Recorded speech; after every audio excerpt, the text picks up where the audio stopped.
Broadcasting from the business capital of the world, this is the Podcast Business News Network. And we are back here with Stacey L. White, once again, our RN health consultant and owner at it's Child Care Health Consultant of New York.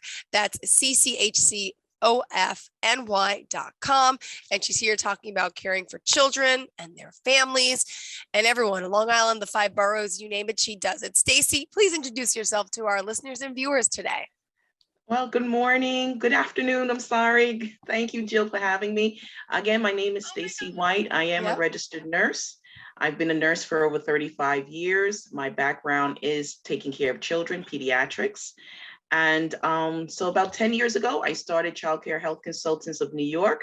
It is a health consultant agency that helps child care providers, those who have daycare centers, or perhaps they're doing child care out of their homes, helping them to keep the children safe in their care.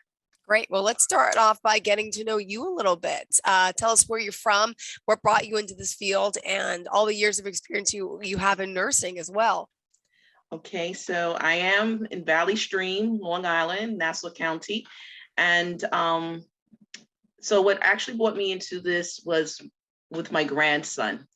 About 10 years ago, my grandson, when he was first entering daycare, his director of the program there had asked if I could sign off on their their healthcare plan.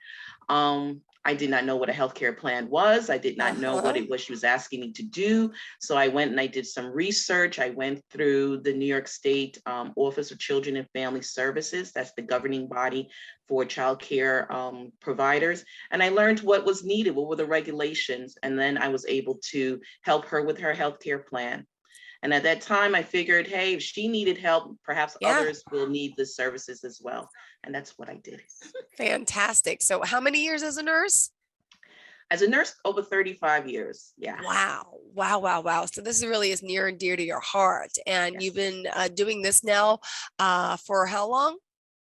For 10 years, since 10 years. 2012. Okay. Yes. Let's talk about some of the child care health consultant services that you offer.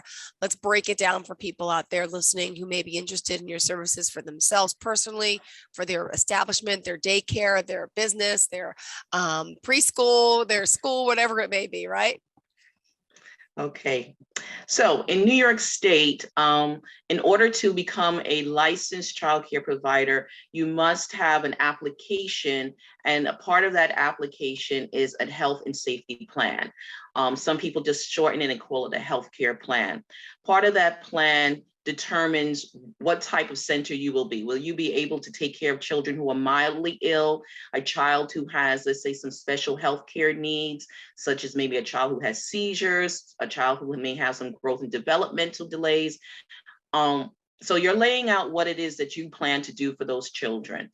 Part of that plan also includes things as medication. Will you be giving medication to the children? Are you going to be giving just emergency medications, such as an asthma inhaler or an EpiPen in the event of an severe allergic reaction?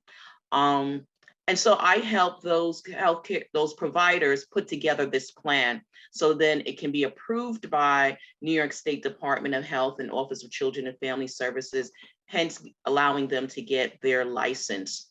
While I'm their health consultant, I also go to the part where I help them with some questions they may have about caring for those children.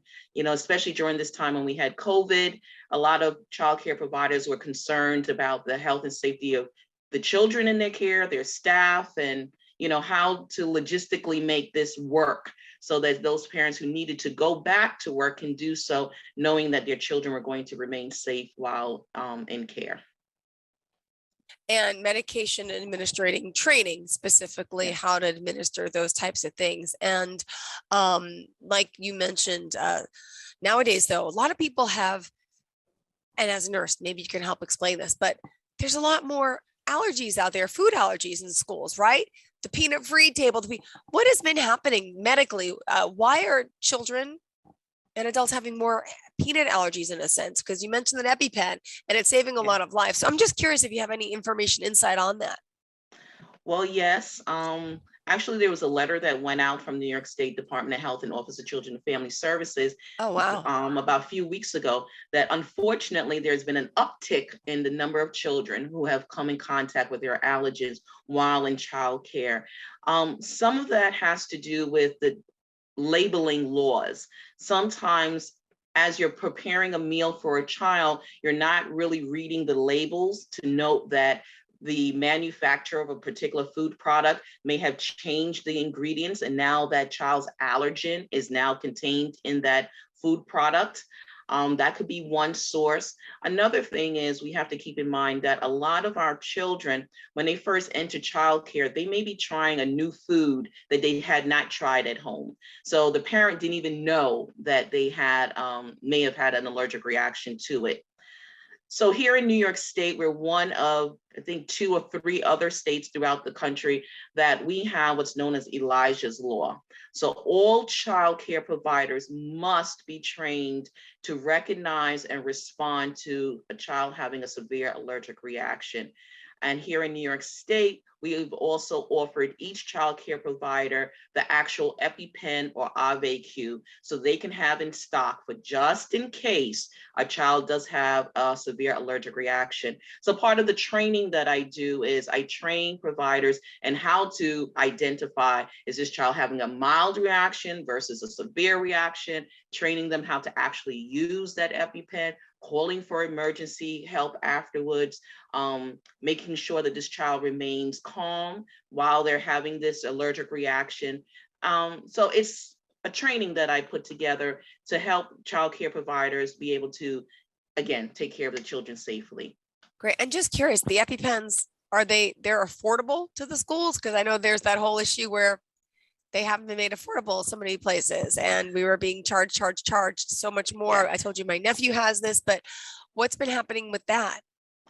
Yeah, so New York State has made an agreement with these pharmaceutical companies whereby they're getting a lot of the EpiPens and or AVQs, and they're distributing it to the child care providers because it is costly. An AVQ, a set which comes 2 in a box, or the EpiPens, they go for about $600. So that could be a financial hardship for many of our child care programs to be able to afford something like that.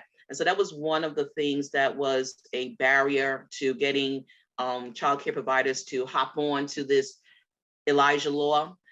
So the way they did it, part of their grant monies, part of funding comes through the Department of Health to provide this for all child care providers.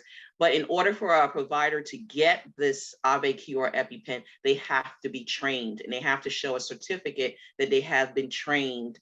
And then they can receive the epinephrine auto-injector, whether it be the EpiPen or an AVQ. Great. And let's talk about the CPR first aid training and AED training that you do as well. Yes, yes, yes. Again, part of regulations, this is all going back to the start, how I found these things out. Part of regulations, there must be at least one person while the program is in operation, that one person has to be trained and certified in how to perform CPR on an infant, a child, and an adult. Again, also with first aid. You know, a child breaks a bone, what do you do? A child has severe bleeding, maybe due to a cut, or if they had a nosebleed, what do you do? Worse, if a child goes into, again, that severe allergic reaction, a child who has asthma, or a child who has seizures, a child who has low blood sugar or high blood sugar. All of this is part of that CPR first aid training. Not all programs have an AED, that machine that helps to give a shock at the time when a person is in cardiac arrest.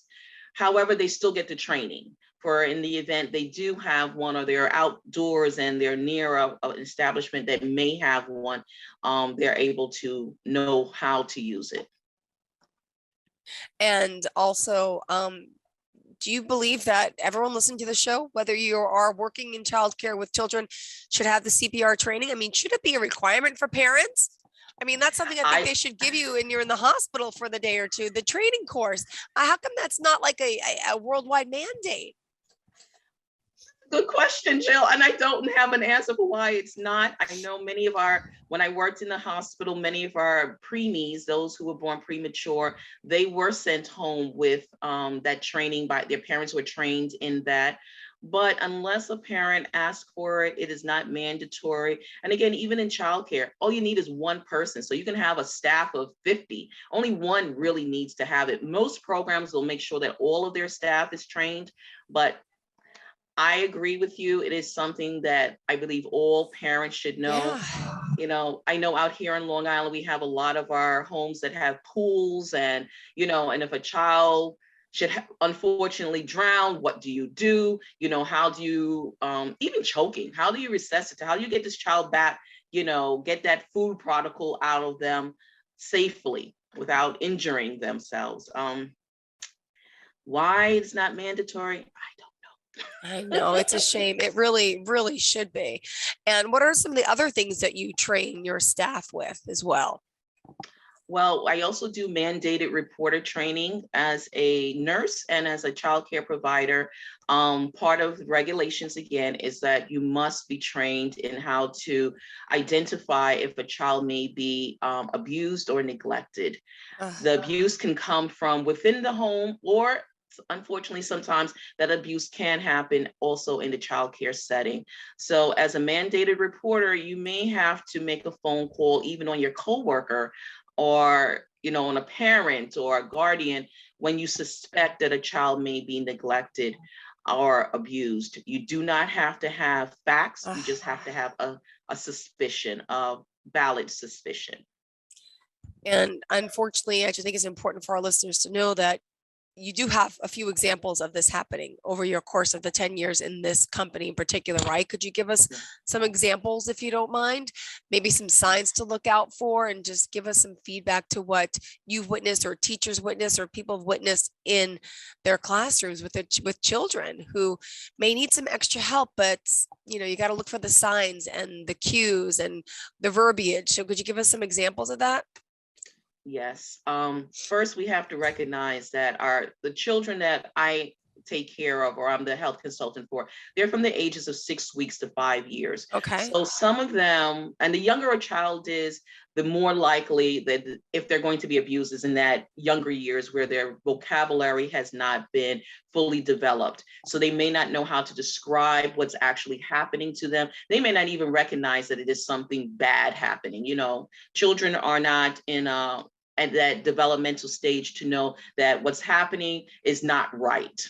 They may feel emotionally traumatized by it, but again, they don't know to necessarily report it or not report it. So as a child care provider, you have to look for, like you said, those cues. And many times the cues or the clues that you're seeing is a child's change in behavior. They may become a lot more clingy, or a child who may have been potty trained, now they're regressing.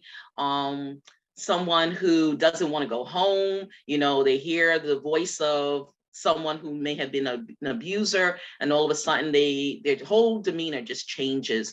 So those are some cues. And sometimes children do come out and say certain things, mommy did this, or daddy did that, my auntie did, so they do say things innocently, not necessarily trying to get someone in trouble, but they're expressing or sharing an experience that they had.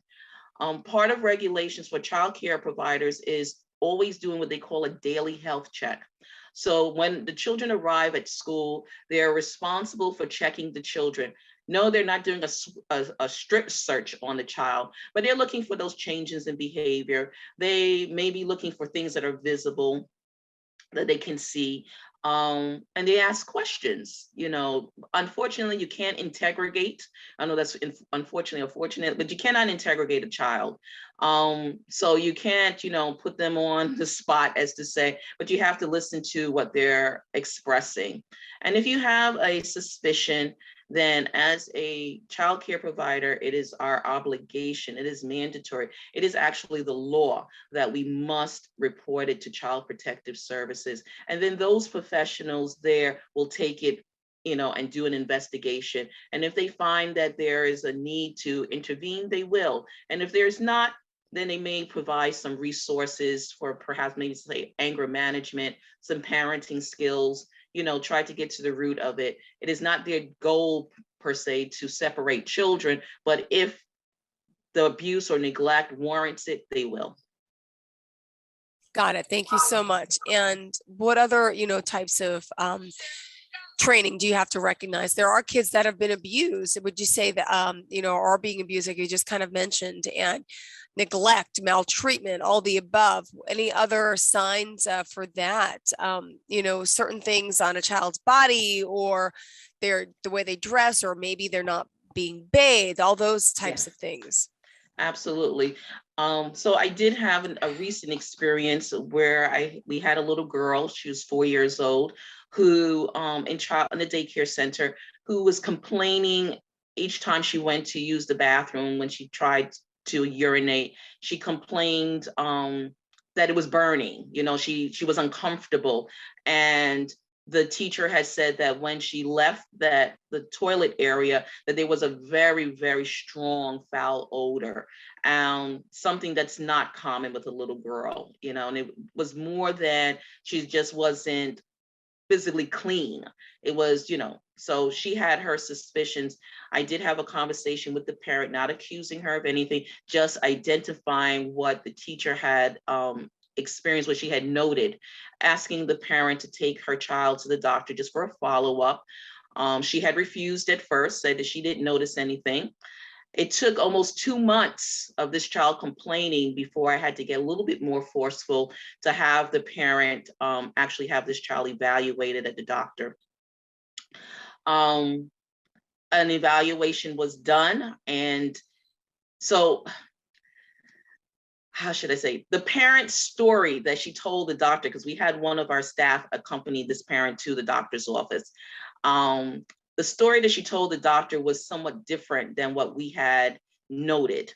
And so the doctor did not do further exploring.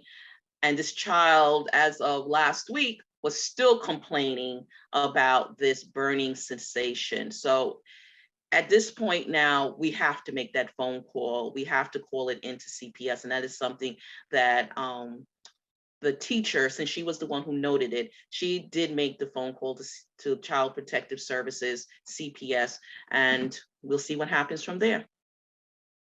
And CPS, for those that may not know, is what specifically? Child Protective Services. That's the New York State branch that looks after the care of children. In Long Island, we call it DSS, or Department of Social Services. In the 5 boroughs, they call it ACS, Administration for Children's Services, but it's governed by the state, which is the Child Protective Services, CPS. Wow. Wow. There's a lot on your plate that you do, but you're helping so many people, the children, the families. My goodness. And how does it work? So currently you're in, like you said, daycares, school settings. What other areas of operation can you provide your services in? Well, anyone who's taking care of children at a young age. So I can even work in a clinic, which I've also done as part of my services as a health consultant. Sometimes I really need to reach out to the doctors in the boroughs. For the most part, if you have a daycare center in a particular area, their children more than likely go to a doctor within that same area. They live in the area, they see their health provider in that area. And sometimes the health providers are not doing a complete wellness check, well child visit on them. So I've reached out to the doctors, I've gone to them and explained to them why certain things must be evaluated, why we need to have these things in place. So I'm an advocate for our children in that sense. And I also help parents. I have a parent yesterday that we're questioning if the child may have some hearing deficit. And so she's unable to find an audiologist. Again, I had to work with her health insurance, what she has available to her, and try to get her an appointment for her child to be evaluated, because that does impede on their learning if they can't hear. Well, let's also, you've been doing this for quite some time and you have a lot of experience, and someone out there listening that wants to contact you with any questions, let's just remind them how they can reach out to you directly. Yes, please. On my website, which is cchcofny.com.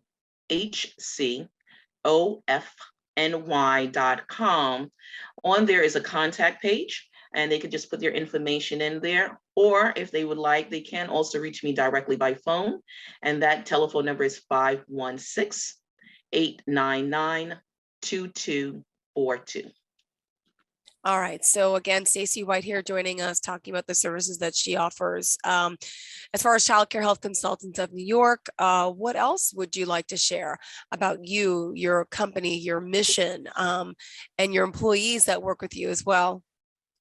Well, I work with a lot of subcontractors, so they're also nurses, and we work together to put together these trainings. Like I said, that medication administration training that we do it in small groups, no more than 8 individuals, because we want to make sure that we can see a return demonstration, that they actually know how to pour a liquid. I know it sounds simple, but sometimes, it says 5 cc's and we're pouring 15.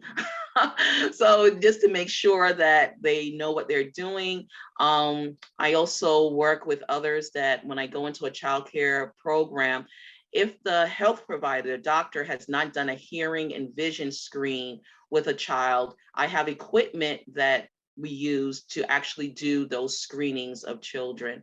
So it's a full range of services just to make sure that our children go through those tender young years successfully and healthy. Got it. Well, good to know.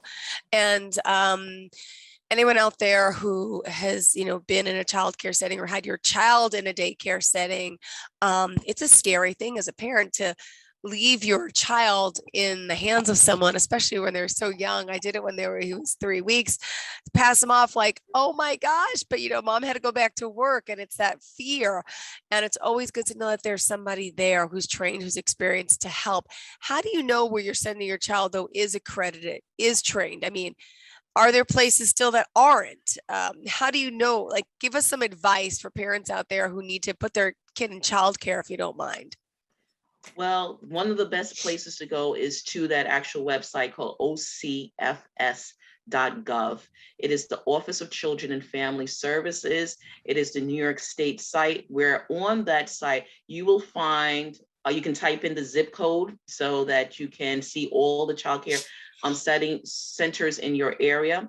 And on there, it has a list if they have had any violations. When was the last time they were reviewed? What were those violations for? Has it been corrected? And then you'll also see if they've been shut down. So yeah. So there is a website for that. On that same website, because New York City they have over 15,000 childcare centers in New York City. So they have their own little site within the site. So if you're looking for something within the boroughs, you still can go to that ocfs.gov website, and you'll see specifically for New York City, it will take you to a link for their site, and on there you can see.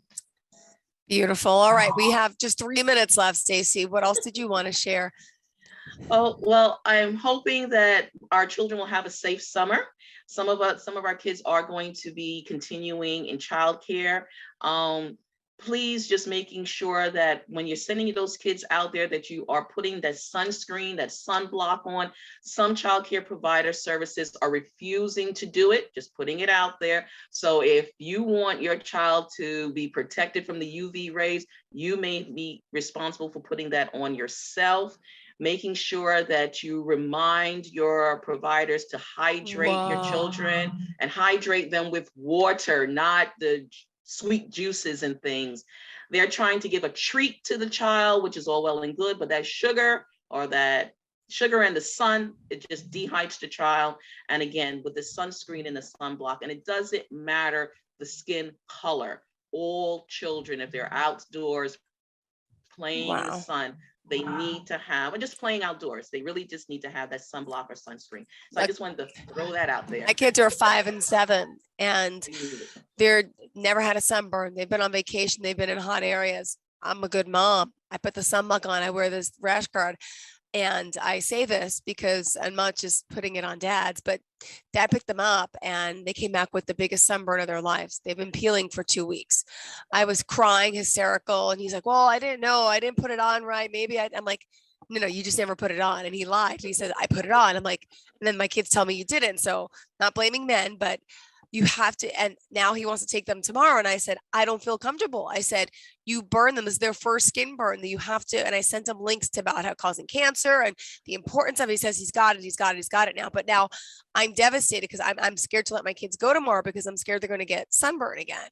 And they're still peeling. And it bothers me greatly. But the effect of the sun on a child's body, and I was reading all the statistics about cancer or causing agents. And it's like, what? So yeah, and now your children are 5 and 7. They're a little older, not to say their skin is thicker, but could you imagine a 2-year-old, a 4-year-old? And yeah.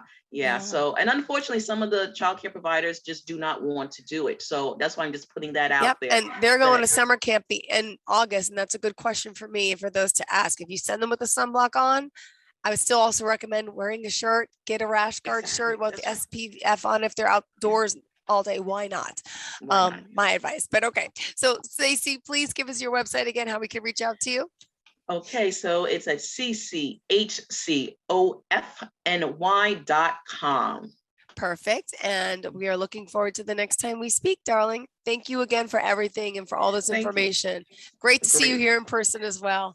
Are you looking for even more of the podcasts and hosts that you love? The Podcast Business News Network is proud to announce that you now have even more ways to listen live. Check out the MyTuner Radio, online radio box, and Simple Radio apps on iOS and Android, or find us online. Search for Business News Network on mytuner-radio.com, or search Podcast Business News Network on streama.com and onlineradiobox.com/US. Take your podcast on the go and don't miss a minute of the action.